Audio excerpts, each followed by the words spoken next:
Hi friends, welcome to our YouTube channel. Friends, మనకు చూసుకున్నట్లయితే 2024 ALP CBT2 యొక్క exam యొక్క రెస్పాన్స్ షీట్ లింక్ అనేది యాక్టివేట్ అయింది. ప్రతి ఒక్కరు కూడా మీ యొక్క బోర్డుల్లోకి వెళ్ళి లింక్ ద్వారా మీ యొక్క రెస్పాన్స్ షీట్ అనేది డౌన్లోడ్ చేసుకోండి. ఈ విధంగా మనకి రెస్పాన్స్ షీట్ అనేది వస్తుంది. ఒకసారి చూసుకోండి. ఎవరైతే మీ యొక్క రెస్పాన్స్ షీట్ని డౌన్లోడ్ చేసుకుంటారో వారు ముఖ్యంగా పార్ట్ బి అనేది ముందుగా కౌంట్ చేసుకోండి. ఎవరైతే పార్ట్ బిలో క్వాలిఫై అయ్యి పార్ట్ ఏలో మీకు ఎవరికైతే 55 మార్క్స్ పైన వచ్చాయో వాళ్ళందరూ కూడా CBATకి సైకోకి ప్రిపేర్ అయిపోండి. ఎవరికైతే 60 to 65 మార్క్స్ వచ్చాయో వాళ్ళు చాలా గట్టిగా ప్రిపేర్ అయిపోండి. ఎందుకంటే వాళ్ళకి మంచిగా జాబ్ రావడానికి అవకాశం ఉంటుంది. 55 లో పైన వచ్చినా కానీ మీరు CBATకి ప్రిపేర్ అయిపోండి. ఎవరు కూడా కమ్యూనిటీ వైజ్, క్యాస్ట్ వైజ్ ఎవరు కూడా ఆలోచించొద్దు. కేటగిరీ వైజ్ ఎవరికైతే 60 to 65 మార్క్స్ వచ్చినాయో, నేను ఆల్రెడీ మధ్యాహ్నం కూడా వీడియోలో చెప్పాను, 60 to 65 మార్క్స్ ఎవరికైతే వచ్చాయో వాళ్ళందరూ కూడా మీ యొక్క సైకోకి ప్రిపేర్ అయిపోండి అని నేను మధ్యాహ్నమే చెప్పాను. ఎందుకంటే చాలామంది కూడా పార్ట్ బిలో క్వాలిఫై అవ్వలేదు. నేను ఆల్రెడీ చెప్పాను 50 to 55% మంది, అంటే మ్యాక్సిమం 55% మంది పార్ట్ బిలో క్వాలిఫై అనేది కాలేదు, గుర్తుపెట్టుకోండి.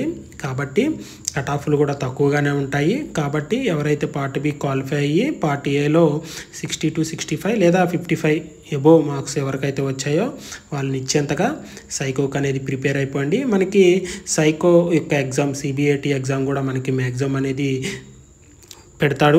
మనకి నెక్స్ట్ మంతే ఉంటుంది. ఎందుకంటే చూసుకోండి, మనకి ఈరోజు వచ్చింది. మనకి మ్యాక్సిమం 7 to 5 డేస్ అనేది రెస్పాన్స్ రైజింగ్ ఉంటుంది. అంటే మనకి 13 లేదా 14 వరకు కూడా ఎక్కువ లింక్ అనేది క్లోజ్ అవుతుంది. తర్వాత మనకి 4 డేస్, మ్యాక్సిమం 20 లోపు మనకి ఎవరైతే CBATకి సెలెక్ట్ అయ్యారో వారి యొక్క లిస్ట్ అనేది రావడం జరుగుతుంది. అదేవిధంగా మనకి మ్యాక్సిమం CBATకి 20 డేస్ మాత్రమే రైల్వే అనేది ఎగ్జామ్కి టైం అనేది ఇస్తుంది. అంటే మనకి మ్యాక్సిమం ఈ మంత్లో ఉన్నటువంటి 10 డేస్, అంటే మనకి 20 లోపు రిజల్ట్స్ అనేవి వస్తాయి ఎవరైతే సెలెక్ట్ అయ్యారో.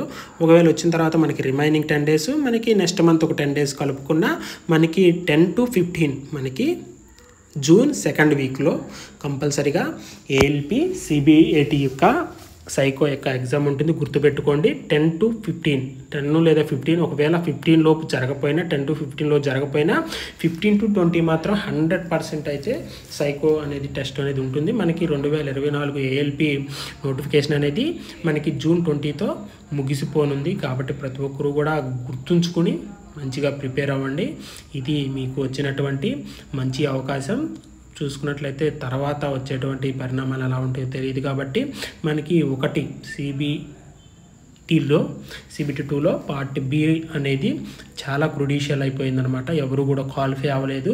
మ్యాక్సిమం నా ఛానల్ ద్వారా ఇచ్చినటువంటి ఇన్ఫర్మేషన్ ఏంటంటే 50 to 55%, కానీ చాలా ఛానల్స్ కూడా 70% మంది కూడా అవ్వలేదని అంటున్నారు. అది కాదు, మ్యాక్సిమం 55% మందికి ఎవరైనా కూడా సెలెక్ట్ కాలేదు. అది పక్కా. కాబట్టి ఎవరైతే పార్ట్ బి క్వాలిఫై అయ్యారో వాళ్ళందరూ కూడా అదృష్టవంతులు. కాబట్టి ప్రతి ఒక్కరు కూడా మీ యొక్క సైకోని ప్రిపేర్ అయిపోండి. మనకు టైం అనేది లేదు. ప్రతి ఒక్కరు కూడా కంగ్రాచులేషన్స్. ఎవరైతే పార్ట్ బి క్వాలిఫై అయ్యి మంచి మార్క్స్ తెచ్చుకున్నారో, మంచి మార్క్స్ అంటే ఒక 60 to 65 మధ్యలో ఎవరైతే మార్క్స్ తెచ్చుకున్నారో వాళ్ళని ఇచ్చేంతగా CBATకి సైకోకి ప్రిపేర్ అయిపోండి. అదేవిధంగా మన ఛానల్ ద్వారా రైల్వే ఇన్ఫర్మేషన్ ఏది వచ్చినా సరే అందిస్తున్నాం. కాబట్టి ప్రతి ఒక్కరు కూడా వీడియో లైక్ చేసి సబ్స్క్రైబ్ చేసుకొని ప్రతి ఒక్కరు కూడా ఆల్ ద బెస్ట్.